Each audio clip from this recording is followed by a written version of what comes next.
Gym లో ఎక్సర్సైజులు చేస్తే slim అయిపోద్రా. ఎవరు దాని కోచింగ్ ఇచ్చి జిమ్ కోచా? ఆలోచించడానికి బ్రెయిన్ కావాలి కానీ పెన్ ఎందుకు? మన రైటర్స్ ఫోటోస్ మీరు ఎప్పుడు చూడలేదా? ఇలా ఆడిస్తే ఐడియాలు వస్తాయి. వచ్చిందా? వచ్చింది. ఏంటిది? పెన్లో ఇంకు.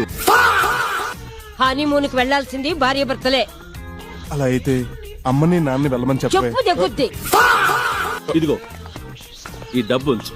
నీకేంటి జామాయిలు కావాలా? జామాయిలు వద్దు, పామాయిలు వద్దు. తొందరగా నా చేతుల్లో ఒక గుమ్మడి పండంటి మనవాణ్ణి పెట్టు చాలు. నేనెంత పోలీసుడినైతే మాత్రం ఆ పని కూడా చూస్తారా?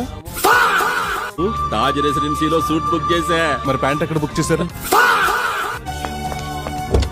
వణకం సార్. చలికి వనకుండా అలా ఉంటాం. వాంగ సార్. కారు నుంచి దిగేటప్పుడు ఒంగోలని మాకు తెలుసు. ఏంటి సార్ అలా పరిగెడతారు? Just jogging. ఇది జాగింగ్ లా లేదు. రిసెప్షనిస్ట్ మెడలో గొలుసు తప్పుకొని పారిపోతున్నట్టు. మరి ఇక్కడ ఏం చేస్తున్నారు? కంపతీసి హనీమూన్ గాని వచ్చారా? ట్రైనింగ్ కోసం వచ్చాను. Honeymoon training. Good evening sir. Good evening sir. ఓ ఇదేం అఫీషియల్ పార్టీ కదయ్యా, నీ marriage reception party. No formalities, be free, ఫ్రెండ్లీగా ఉందాం. ఓకేరా బాలు. చూడండి అల్లుడు గారు, చిన్నప్పటి నుంచి అమ్మాయిని ఎంతో గారంగా పెంచాం. ఇప్పటి వరకు అది కన్నీళ్లు పెట్టుకున్నారు కదా. దానికి అంత ఫీల్ అయిపోతారు ఎందుకు? ఇక నుంచి రోజు నేను నేర్పిస్తానుగా. సంతోషం. ఏమండి చేంజ్ ఏమైనా ఉందా?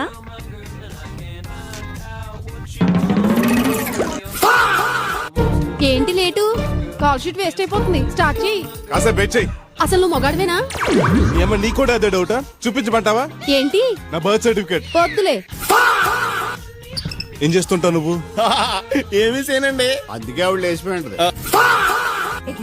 ఏమా కడుపులో ఏమైనా ఒక కాయ పడిందా? ఒకటేంటి, రోజుకి 2 ఆపిల్ కాయలు, 4 బత్తాకాయలు, 6 డజన్ జాంకాయలు, 5 పుచ్చకాయలు పడుతూనే ఉన్నాయి. నువ్వు నోరుముయ్.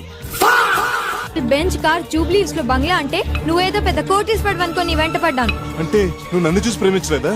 నీ అందాన్ని చూసి ప్రేమించడానికి నువ్వేమైనా ఆమీర్ ఖాన్ వా, షారుఖ్ ఖాన్ వా? కనీసం కాదరకాన్ కూడా కాదండి.